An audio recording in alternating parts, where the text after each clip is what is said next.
कभी किसी से पूछा है कि अगर आप पास्ट में वापस जा पाते तो वो कौन सा मोमेंट है जिसे आप दोबारा जीना चाहते हैं, या ऐसी कौन सी गलती है जिसे आप सुधारना चाहते हैं। सबकी ख्वाहिशें उभर के सामने आने लग जाती हैं। सबको चाहिए डोरेमोन का टाइम ट्रैवलिंग गैजेट, लेकिन प्रैक्टिकली क्या ये मुमकिन है? क्या ऐसी कोई मशीन, ऐसी कोई चीज एग्जिस्ट करती है जिससे हम टाइम में ट्रैवल कर सके? द टाइम मशीन नहीं, ये नॉवेल है एच.जी. वेल्स की, जिसने सबके अंदर क्रेज ला दिया था टाइम ट्रैवलिंग का। इतना क्रेज कि जाने माने साइंटिस्ट स्टीफन हॉकिंस, इन्होंने पार्टी ऑर्गेनाइज की। पार्टी में किसी को इनवाइट भी नहीं किया और पार्टी में कोई गेस्ट नजर भी नहीं आया। हालांकि एक बोर्ड लगा हुआ था वेन्यू पे जो टाइम ट्रैवलर्स को वेलकम कर रहा था। हॉकिंस ने किसी को भी इनवाइट पहले तो नहीं किया था, लेकिन गौरतलब है कि एक दिन बाद उन्होंने फ्यूचर टाइम ट्रैवलर्स को इनवाइट किया था। उन्हें ऐसा लगा कि जो टाइम ट्रैवलर्स हैं उन्हें पहले से इंफॉर्मेशन मिल जाएगी और वो गेस्ट के तौर पे शामिल होंगे। और जब कोई गेस्ट नजर नहीं आया तो इसका क्या मतलब है कि time travelling is all fake. अभी भी अगर मैं आपको ये कहूँ कि scientifically time travelling is possible, तो will you people believe me? मैं ये बातें, टाइम ट्रैवलिंग की हिस्ट्री, उसकी फ्यूचर एक्सपेक्टेशंस, ये सब कुछ लेकर के आई हूँ इस वीडियो में। तो इस वीडियो को लास्ट तक देखें और सब्सक्राइब कर ले AGSKI 360 को। अब मैं आपको एक और केस बताती हूँ जो बहुत फेमस हुआ था, क्योंकि मार्च 2003 में FBI ने एक 44 साल के आदमी को गिरफ्तार किया था स्टॉक मार्केट में स्कैम करने के आरोप में।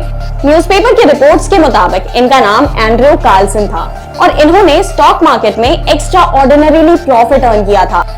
$800 इन्वेस्ट किए थे और $50 मिलियन कमाए थे। तो इनका जो था लकी होना या सचमुच कोई फ्रॉड था इन सब के पीछे? जब कोर्ट में अगले दिन इनकी पेशी हुई तो इनके बयान ने सबको चौंका दिया। इन्होंने बताया कि ये एक फ्यूचर टाइम ट्रैवलर है फ्रॉम द ईयर 2256। क्योंकि मैं फ्यूचर से आया हूँ तो मुझे सब पता था कि कौन से स्टॉक्स कब ऊपर जाएंगे, कौन से स्टॉक्स कब गिरेंगे। तो मैंने बहुत ही सोच समझ के पैसे इन्वेस्ट किए थे और रिजल्ट तो आप देख ही रहे हैं।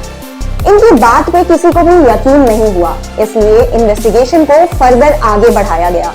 लेकिन ज्यादा शॉकिंग था कि जब इन्वेस्टिगेशन में बात आगे बढ़ी, इनका कोई भी रिकॉर्ड दिसंबर 2002 के पहले कहीं कुछ भी रिकॉर्ड में इनका कोई नामो निशान नहीं मिला।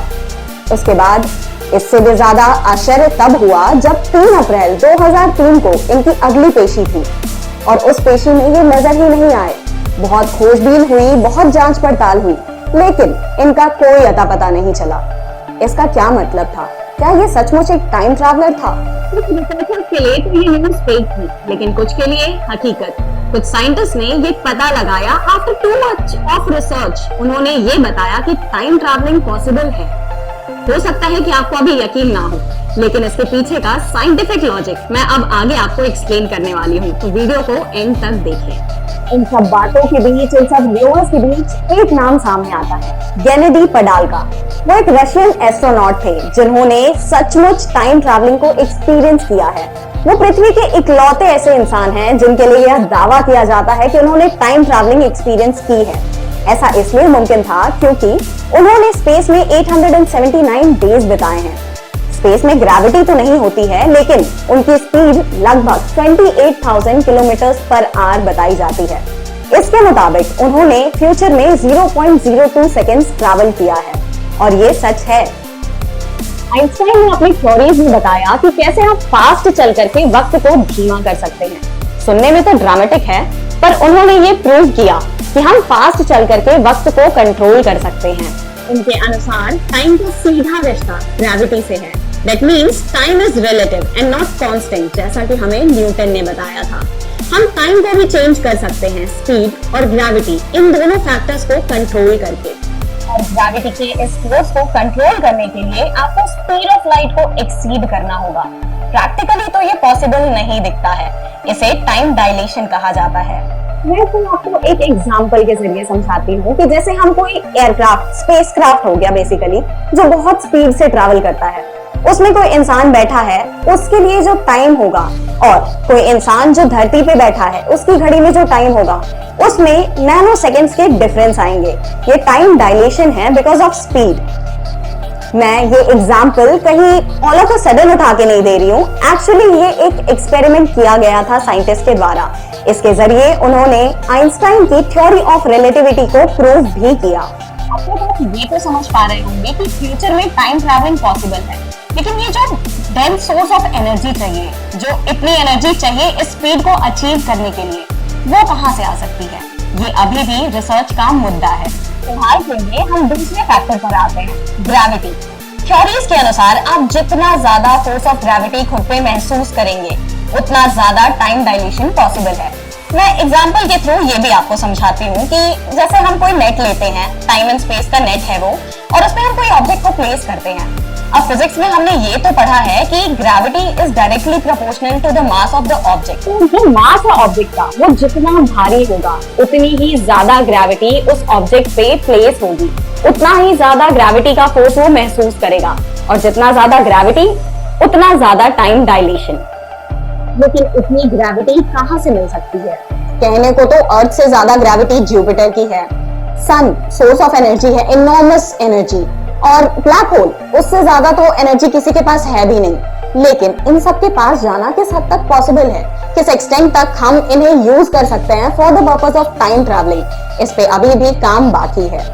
ये तो बात हो गई फ्यूचर में टाइम ट्रैवलिंग की। पास्ट का क्या?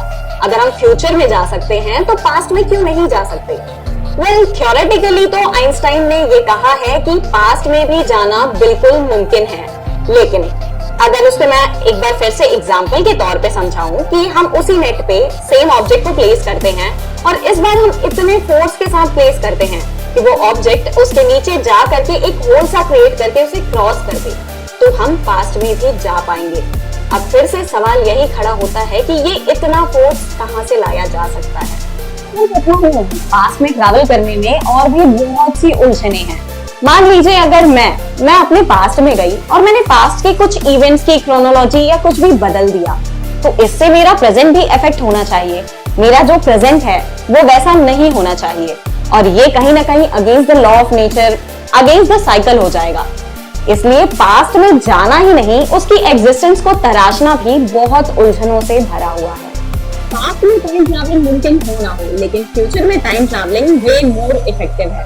और ये जो technological advancements day by day हो रहे हैं, ये धीरे धीरे हमें उन सवालों के भी जवाब दे देंगे जो अब तक सिर्फ सवाल रह गए हैं। अगर आपको टाइम ट्रैवलिंग के और भी एंगल्स को कवर करना हो तो आप इंटरस्टेलर, द पैसेंजर, ये मूवीज देख सकते हैं।